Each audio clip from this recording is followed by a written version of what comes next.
destroy the Al-Aqsa Mosque and Dome of the Rock, rebuild the Jewish temple, and reinstitute temple worship, priesthood, and sacrifice.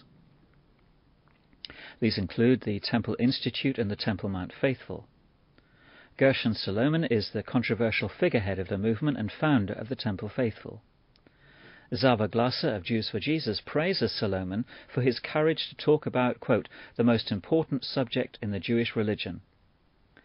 Speaking at the Christian Zionist Congress of 1998, Solomon insisted, quote, the mission of this present generation is to liberate the Temple Mount and to remove, I repeat, to remove the defiling abomination there. We will fly our Israeli flag over the Temple Mount. This is what our generation must accomplish. In a London Times interview, Solomon insisted that the Islamic shrine must be destroyed. Quote, the Israeli government must do it, we must have a war, there will be many nations fighting against us, but God will be our general. I am sure this is a test that God is expecting us to remove the dome with no fear from other nations. The Messiah will not come by himself, we should bring him by fighting. Since 1967, there have been over 100 armed assaults on the Temple Mount by Jewish militants, often led by rabbis, and not once has any Israeli prime minister or chief rabbi criticized these assaults. In order to sustain a fully functioning temple, it's necessary to identify, train, and consecrate priests to serve in the temple, and Christians are helping to assist in this process.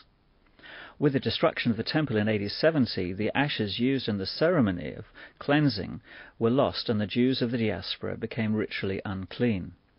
However, Clyde Lott, a Pentecostal Mississippi rancher, formed the Canaan Land Restoration of Israel Incorporated in 1998 for the purpose of raising livestock suitable for temple sacrifice.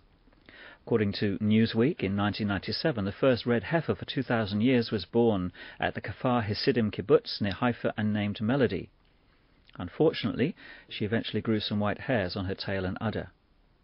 Undaunted, Chaim Richman, an Orthodox rabbi, and Clyde Lott, the Pentecostal Mississippi cattleman, have teamed up to breed red heifers in the Jordan Valley in the hope of saving Israel's cattle industry as well as producing a perfect specimen for sacrifice. The design, the construction work, furnishings, utensils, the training of priests, the breeding for sacrifices all require funds, and in large measure, like the red heifer, these are being provided by Christian Zionists. According to Grace Halsell, Stanley Goldfoot, a former member of the Stern Gang, raises up to $100 million a year for the Jerusalem Temple Foundation through American Christian TV and radio stations and evangelical churches. As Lawrence Wright has observed, Jewish longing for the temple, Christian hopes for the rapture, and Muslim paranoia about the destruction of the mosques are being stirred to an apocalyptic boil. 6. The future, opposing peace and hastening Armageddon. Gary Bauer, president of the American Values and a Republican presidential contender in 2000, described the alliance between the United States and Israel in this way. Terrorists don't understand why Israel and the United States are joined at the heart. Mike Evans, founder and president of Lovers of Israel Incorporated, describes this special relationship. Quote, only one nation, Israel, stands between terrorist aggression and the complete decline of the United States as a democratic world power. Surely demonic pressure will endeavor to encourage her to betray Israel. Israel is the key to America's survival. As we stand with Israel, I believe we shall see God perform a mighty work in our day. God is going to bless America and Israel as well. If Israel falls, the United States can no longer remain a democracy. For Christian Zionists, such as Falwell and Evans, America is seen as the great Redeemer, her superpower role in the world predicted in Scripture and providentially ordained. America and Israel are seen as Siamese twins, pitted against an evil world dominated by communism and Islam. Love of Israel, therefore, rarely extends to the Arabs. Ramon Bennett illustrates how such prejudices remain common today, describing the modern Arab nations as barbarous. Quote, The customs of hospitality and generosity have changed little in 4,000 years, he claims, nor have the customs of raiding, thieving, rustling, saving face, or savagery. Bennett argues that the Arab is neither a vicious nor usually a calculating liar, but a natural one.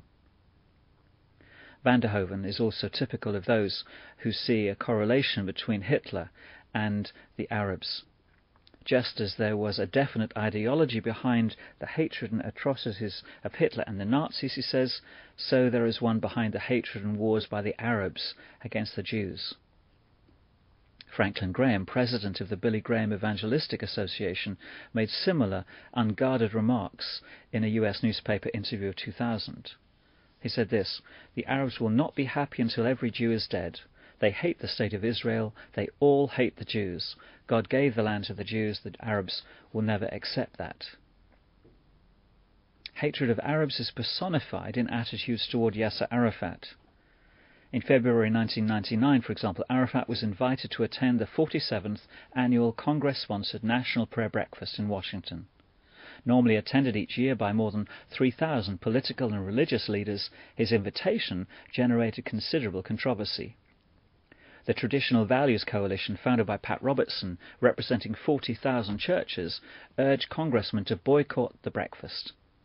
The International Christian Embassy said that attending the breakfast with Arafat would be like praying with Satan himself. Despite considerable pressure from pro-Israeli groups, the invitation was not withdrawn. But Dave Hunt is typical of those who equate Palestinians with the ancient Philistines and uses the term Palestinian in an entirely pejorative sense.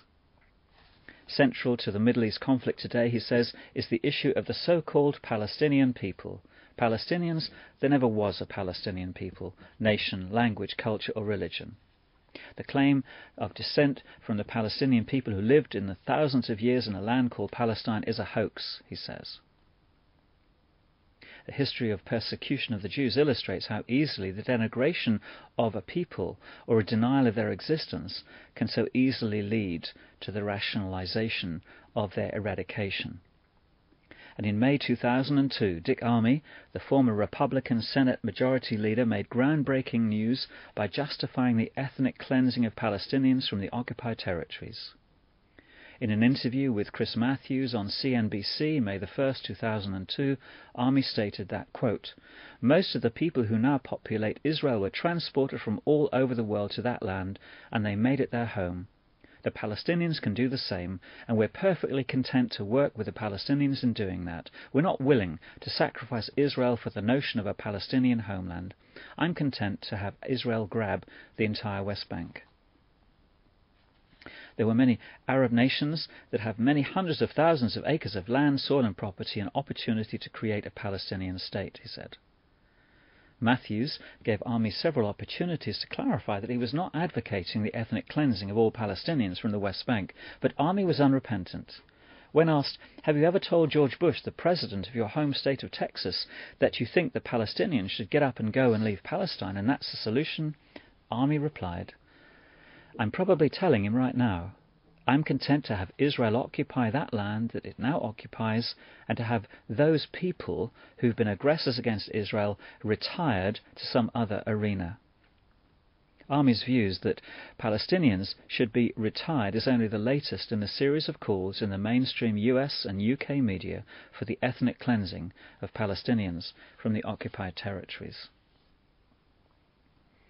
Sadly, Christian Zionists have been most vociferous in opposing the Roadmap to Peace initiative of the US government, UN, European Community and Russia.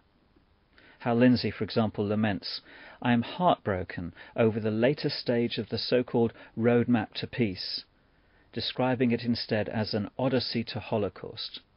He went on to rebuke the US president, quote, "I was sickened to watch a well-meaning Christian American president talk incessantly about his vision for a Palestinian state and a Jewish state living side by side in peace." And at the Interfaith Zionist Leadership Summit held in Washington, May 2003, Jewish and Christian Zionist leaders met to consider how to turn the roadmap into a roadblock. Gary Bauer, for example, called the president's initiative a satanic roadmap. Lindsay affirmed the same view when he said recently, "My greatest fear is that President Bush is ignorantly leading the United States into God's judgment. For God warns that he will judge all nations that have contributed to keeping Israel from living in the land he sovereignly gave them." The danger of such pessimistic theology is not so much that it is so fatalistic, but that it is provocative, poisoning relationships between Jews and Muslims, and undermining the genuine efforts to find peace on earth.